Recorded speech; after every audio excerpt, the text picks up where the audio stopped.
जी दोस्तों नमस्कार, मैं सौरभ आपका स्वागत करता हूं वाईफाई क्विज गुरुकुल के अपने इस यूट्यूब चैनल पे। इस अंक में हम लोग डेली करंट अफेयर सीरीज के अंतर्गत 40 एमसीक्यू प्रश्नों का अभ्यास करेंगे, जो कि 12 जनवरी मतलब जो भी डेली के जो करंट अफेयर्स की चर्चाओं में होती है, उन करंट अफेयर्स को आधार बना करके उन्हें एमसीक्यू फॉर्मेट में हम लाते हैं, जो आगामी एग्जाम के लिए काफ़ी ज़्यादा इंपॉर्टेंट होगा। अधिकतर प्रश्न आपको यहीं से छपते हुए मिलेंगे। चलिए शुरू करते हैं। उदयी आधार से जुड़ी जानकारी को सरल बनाने के लिए किस मास्कॉट को लॉन्च किया गया है? तो इसके UIDAI आधार को तो याद रखिएगा, इसमें आंसर हो जाएगा उदय। उदय UDAY। इससे होगा क्या? डिजिटल साक्षरता और नागरिक जागरूकता का यह एक प्रकार से प्रतीक है। काउंसिल फॉर लेदर एक्सपोर्ट का अध्यक्ष किसे नियुक्त किया गया है? इसका आंसर हो जाएगा दीपक मेहता को। वाणिज्य और उद्योग मंत्रालय के अंतर्गत ये कार्य करेंगे। 12 जनवरी को राष्ट्रीय युवा दिवस के रूप में मनाया जा रहा है। इसकी शुरुआत कब किया गया? इसकी शुरुआत किया जिनकी बात करें तो 1987 में किया गया।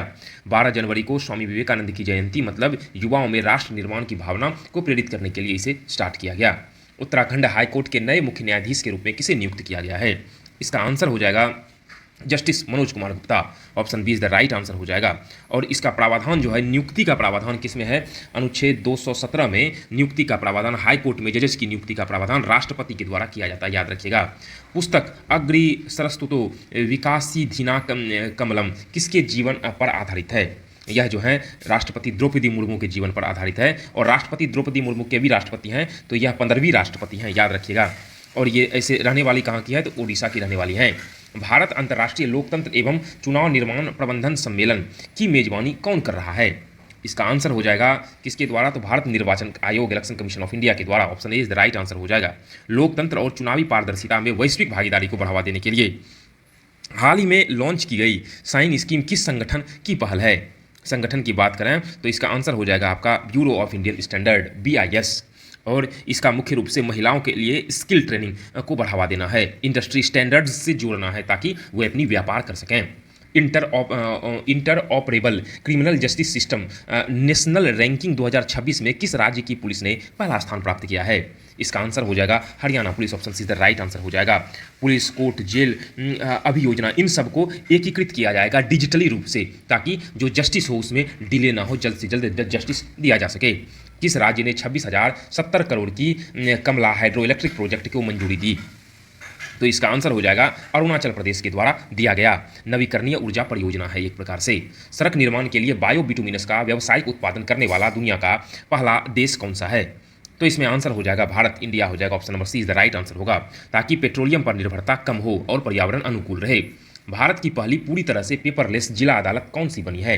तो इसका आंसर हो जाएगा आपका केलपेट्टा। ये कहाँ है? केरल में, जो ई कोर्ट मिशन का एक प्रकार से हिस्सा है। डिजिटल फाइलिंग और सुनवाई के जरिए यहाँ पर काम किया जाता है। तक्षशिला के पास यूनेस्को में शामिल भारत और टीला से मिले कुषाणकालीन सिक्कों पर किस शासक की छवि अंकित है? इसका आंसर हो जाएगा कनिष्क। कनिष्क कुषाण वंश का सबसे शक्तिशाली था, और यह बौद्ध धर्म का संरक्षक इसे माना जाता है। शिक्षा कार्यक्रम संस्कारशाला किस राज्य में शुरू किया गया? इसका आंसर हो जाएगा मध्य प्रदेश के द्वारा। इसमें नैतिक शिक्षा कार्यक्रम, खास करके बच्चों में संस्कार का विकास, एक प्रकार से यह सरकारी पहल का ही हिस्सा है। अमेरिका ने अंतर्राष्ट्रीय सौर गठबंधन सहित 60 अंतर्राष्ट्रीय संगठनों से अपनी सदस्यता वापस ली। अंतर्राष्ट्रीय सौर संगठन का मुख्यालय कहाँ स्थित है? तो इसका आंसर हो जाएगा कहाँ स्थित है? तो यह जो है मुख्य रूप से गुरुग्राम, हरियाणा में स्थित। Option number D is the right answer होगा। और भारत फ्रांस की संयुक्त पहल है, और इसमें 100+ देश इसके सदस्य मेंबर हैं। हाल ही में किस एक्सप्रेसवे के निर्माण के दौरान भारतीय राष्ट्रीय राजमार्ग प्राधिकरण ने 2 Guinness book of world record बनाए हैं? इसका जो आंसर हो जाएगा मुख्य रूप से Amritsar Jamnagar expressway. Option number B is the right answer हो जाएगा। अगला प्रश्न देखते हैं। पहली बार आयोजित खेलो इंडिया ट्राइबल गेम्स के मेस्कॉट का नाम क्या है? मेस्कॉट का नाम क्या है? तो इसका हो जाएगा Sawan. Option number D is the right answer हो जाएगा। खास करके जनजातीय संस्कृति का यह प्रतीक है, और युवाओं में खेल की भावना से इससे प्रेरणा मिलेगी। हम इसमें जो प्रीवियस पहले के दिनों में भी जो करंट अफेयर्स कराए हैं उनके भी प्रश्नों को शामिल कर लेते हैं, ताकि जो है आपका रिवीजन हो जाए और अधिक से अधिक कंटेंट आपको याद रहे। आप कहीं भी ट्रैवल कर रहे हो, कहीं घूम फिर रहे हो, या भी लेट करके भी देख रहे हैं ना, तो आप अगर ऑब्जेक्टिव क्वेश्चन की तैयारी कर रहे हैं तो ऑब्जेक्टिव से रिलेटेड ही वीडियो देखिए, जो आपके लिए काफ़ी ज़्यादा हेल्पफुल होगा। और 2 बार 3 बार करंट अफेयर्स देख लेते हैं तो लगभग 8 से 10 मिनट में आपका करंट अफेयर्स 40 MCQ तैयार हो जाता है, और जो अधिकतर एग्जाम में यहीं से संभावित प्रश्न बनेंगे।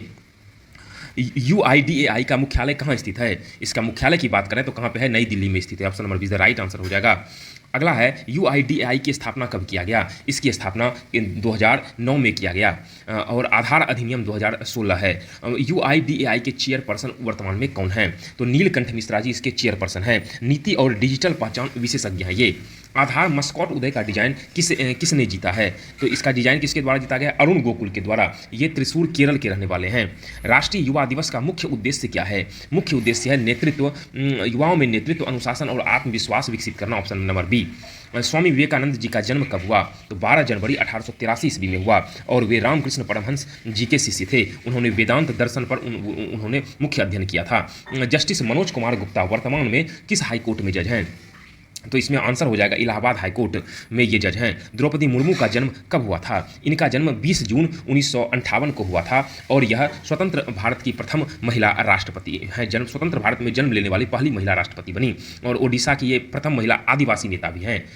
ICDEM 2026 की थीम क्या है? इसके थीम की अगर बात करें तो इसमें क्या हो जाएगा answer? Democracy for an inclusive peaceful resilient and sustainable world. Option number is the right answer हो जाएगा। अगला प्रश्न देखते हैं। भारत निर्वाचन आयोग की स्थापना कब किया गया?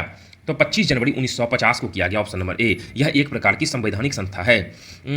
SHIN साइन स्कीम का फोकस किस पर है? इसका फोकस जो है खास करके रोजगार क्षमता को बढ़ावा देना, महिलाओं की ट्रेनिंग पर है। Option number B. International IDEA का मुख्य काम क्या है? अगर इसका मुख्य काम है लोकतंत्र को बढ़ावा देना, वैश्विक लोकतंत्र की एक संस्था है। Option number is the right answer हो जाएगा। BIS की स्थापना कब किया गया? इसकी स्थापना की बात करें तो 1986 में इसकी स्थापना किया गया। ये एक प्रकार की BIS क्या है? मानकीकरण संस्था है। कमला हाइड्रो इलेक्ट्रिक प्रोजेक्ट किस नदी पर स्थित है? तो एक प्रकार से कमला नदी पर है और यह कहाँ है? अरुणाचल प्रदेश में है। नेशनल यूथ डे 2026 की थीम क्या है? इसकी थीम की बात करें तो ignite the self, impact the world. Option number A is the right answer है। UIDAI किस मंत्रालय के अंतर्गत आता है? इसमें होगा ऑप्शन नंबर ए इलेक्ट्रॉनिक मंत्रालय और IT। यह डिजिटल इंडिया को बढ़ावा देने के लिए इसका स्थापना किया गया है। ICGS 2.0 रैंकिंग में दूसरे स्थान पर कौन है? इसका आंसर हो जाएगा option number B right answer, Assam हो जाएगा। ब्यूरो ऑफ इंडियन स्टैंडर्ड्स का मुख्यालय कहाँ स्थित है? इसके मुख्यालय की बात करें यह कहाँ पे है? नई दिल्ली में। Option number is the right answer हो जाएगा। अगला देखते हैं, वही है BIS सेवा, bureau of Indian standard. BIS जो अभी है यही इसी का फुल फॉर्म है ये। कमला प्रोजेक्ट का पुराना नाम क्या था? कमला प्रोजेक्ट सुवनगिरी middle hydro electric project. Option number is the right answer हो जाएगा। इसका नाम चेंज करके कमला प्रोजेक्ट कर दिया गया। स्वामी विवेकानंद ने किस वर्ष शिकागो विश्व धर्म सम्मेलन में भाग लिया था? तो 1893 की यह प्रसिद्ध जो है विश्व पटल पर घटित होने वाली घटना है। द्रौपदी मुर्मू भारत की कितनीवीं राष्ट्रपति बनी? ये 15वीं राष्ट्रपति है Droupadi Murmu. Option number is the right answer हो जाएगा और प्रथम आदिवासी महिला राष्ट्रपति हैं और यह ओडिशा से संबंधित रखती हैं। पहले ओडिशा की यह राज्यपाल रही थी और स्वतंत्र भारत में जन्म लेने वाली पहली महिला राष्ट्रपति भी यही हैं। IICDEM 2026 कितने दिनों तक चला? अगर इसकी यह है 3 दिनों तक चला। अंतर्राष्ट्रीय प्रतियोगिता है।